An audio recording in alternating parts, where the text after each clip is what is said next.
Heaven Burns Red is a story-driven RPG, where these young girls stand on the front lines bearing humanity's last hope. But it's also a story written by one of the most iconic visual novel authors out there. He's Jun Maeda. And I want to break down and tell you all about the qualities that make Heaven Burns Red special. From showing you its characters living life to its fullest, to showing how they can face life forward in a never-ending war. Hi, my name is August and I cover anime visual novels. I'm also a very big Key fan. My very first Key title was Angel Beats, which then eventually led me to renowned titles like CLANNAD, Air, and Little Busters, that I've greatly enjoyed. Even Key's more hidden gems, I've had a fantastic experience reading. So when the global release of Heaven Burns Red was announced, I was very excited, simply to see what type of emotional story Jun Maeda would tell, to see how he could make me cry and feel for his characters. Yostar asked me to dive deep into the story of Heaven Burns Red to show you a glimpse of Jun Maeda's vision, a game with all the special qualities of a Key title.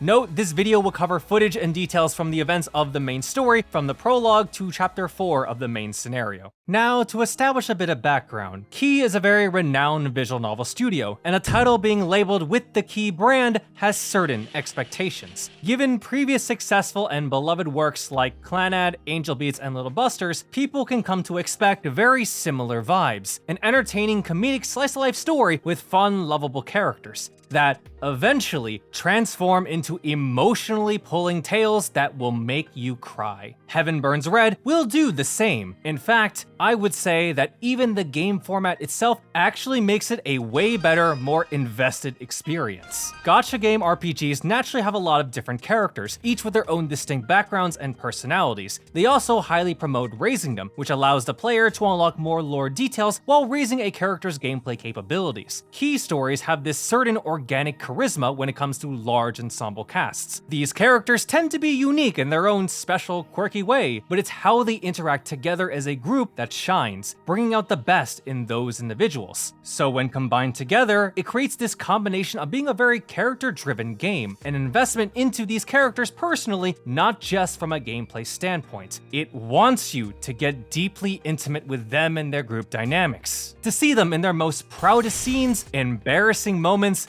and heartbreaking situations. Of course, that's just the synergy between the game and story aspects, but make no mistake, Heaven Burns Red for sure has all of the familiar charms of a classic Key title. Tons of wacky supporting characters, each with their own specific circumstances and personal quirks. A strong, intimate main cast, each with their own interesting group dynamics, and all of the fun comedic slice-of-life scenes you'll see them in. It even has the main cast perform in a band together. There's even baseball. Watching all of these girls gives a sense of laid-back comfort. You'll see these girls banter back and forth, talk about food, and jam together in song, all as you move day to day in calendar format. Even military procedures, classroom debriefings, and training missions start to feel like an average day for these girls, where fighting against alien lifeforms comes across as just an extracurricular activity for fun. But it's certainly not. Heaven Burns Red has this very interesting contrasting atmosphere to it. The world is in this ruined state with humanity on the brink of extinction, but the game doesn't feel overwhelmingly hopeless and bleak. And that's thanks to our brave, charismatic, and yet very silly leader protagonist, Ruka Kayamori. Ruka is one wacky main character. She's very carefree in her attitude, often sprouting some very interesting remarks to practically everyone, even the commander.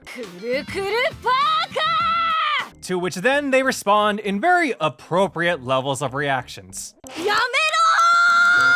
Heaven Burns Red's comedy operates on the classic straight man, funny man dynamic, with Ruka fully dedicating herself to the funny man role, much to Yuki's disdain, as she unfortunately acts as her straight man pretty much all the time. If not her, any number of the characters in here can substitute in. It gets absolutely ridiculous at times, as I'm outright laughing at some of these scenarios. You are complicit in some of Ruka's behaviors too. You're allowed to make your own choices of varying funny answers, and watch the chaos unfold. But despite Ruka joking around, there's a special appreciation in how she's able to naturally make friends with everyone doing so. A notable factor of this is through the game's socialization quests. These events allow you to hang out with any of the large large cast of characters, where it's just Ruka and your chosen character bonding together, no matter what activity they end up doing. Some are casual. Ryako's socialization, for example, has Ruka play a fun game of tag with her. Meanwhile, the more serious ones offer more insight into a character's internal thoughts. Erika's socialization event has her open up more about her self-confidence issues, a bit of characterization that pairs well with her and her squad's focus in Chapter 2. Erika's a great example. Both Ruka and Erika are leaders of their specific squad, but Erika is more anxious about her own abilities and driving purpose, which causes a slight rift between her and her squad mates. To which then Ruka gives her a reassuring pep talk to boost her confidence. It's a great showcase of Ruka's natural charisma. She has such an easygoing personality, and yet she'll also have moments of insightful wisdom, using her own life experiences as a way to inspire and connect with others, in a way that just has people naturally open up to her as time goes on. Writing-wise, it's a constant effort that allows the player to bond more and more with these characters through Ruka. Even on the battlefield, Ruka is still very capable when the situation calls for it, and will rise to the occasion. Ruka is very much a rock star in a number of ways. That said, she's just as vulnerable as any of the girls here. They are diving into danger, putting their lives at risk. Thankfully, the rest of her squad are right behind her. There's a really nice moment I remember fondly. Ruka, in a rare case of vulnerability, confesses her nervousness as her squad heads off into the battlefield. But just like always, her dedicated comedy partner, Yuki, reassures her in their typical playful manner. Now, most of what I described prior, the girls fooling around and having fun, are them on their breaks. What I haven't addressed yet is the serious parts. The premise of Heaven Burns Red. With over half of the Earth being taken over by mysterious lifeforms known as the Cancer, humanity is on the brink of extinction. In their last valiant attempt, humans developed a brand new weapon called Seraph to finally fight back. Individuals that can master their Seraphim abilities are gathered together to form a special military squadron, serving as humanity's last beacon of hope. Heaven Burns Red is the story of these girls with special talents fighting on the front lines against the Cancer.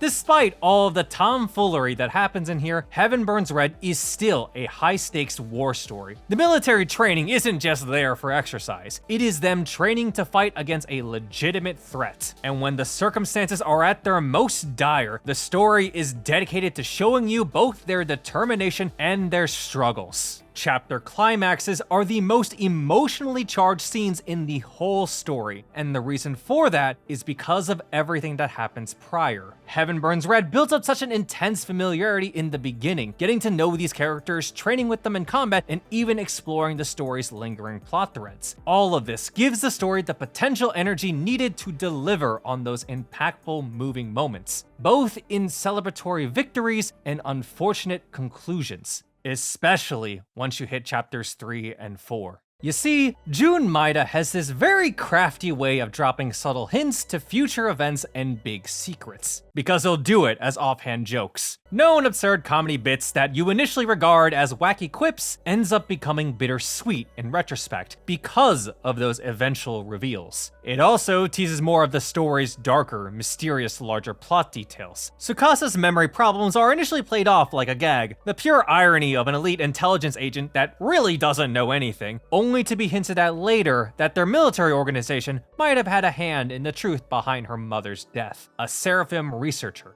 Darker implications are hidden like this, but the story's upfront in some parts too. Chapter 3 focuses on 30G, the most senior squad in the game, the strongest soldiers on the battlefield. Ruka and her squad gets to train and fight alongside their experienced colleagues, and with it comes both advice and cautions. 30G squad leader Yuina further continues the acknowledgement of their noble fight against the Cancer to continue to move forward despite their fallen comrades. Meanwhile, 30G's Monica is working behind the scenes trying to uncover the military's hidden secrets, out of a haunting realization, where, despite her time on the battlefield, she has never once seen a dead body of her comrades. This unsettling question drives her actions, yes, but the reason is far more personal, understanding what exactly happened to her closest friend, who was mortally wounded in battle protecting her, but whose corpse was never outright verified. The cancer and the military's hidden secrets are notable plot points brewing in the background, but at its core, Heaven Burns Red always brings the focus back to its characters and what motivates them. We see the strength of will these characters muster in order to accomplish their goals, not just for themselves, but for the people close to them, even going as far as to put their lives at risk. To which then the story proceeds to deliver absolutely crushing moments. On top of the bombshell reveals, the ending of Chapter 3 in particular.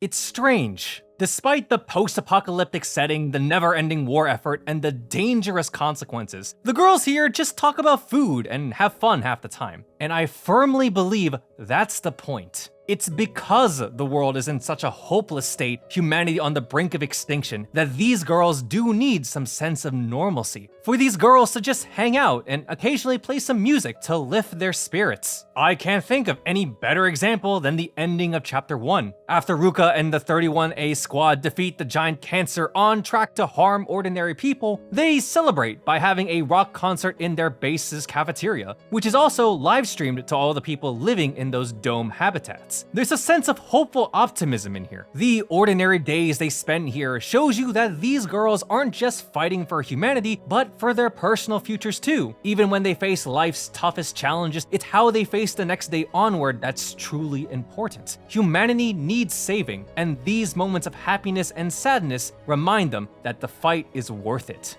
I would like to thank Yostar for giving me the opportunity to work together with them to bring you this video. If you enjoyed this deep dive, consider subscribing to the channel for more recommendation of visual novel stories. For example, this key visual novel right here, or this video right here. I'm very open to talking more about this game and its story, so if that's something you would like to see, let me know in the comments below, as well as your experience playing Heaven Burns Red. I've been having a lot of fun with this game, and I hope you do too.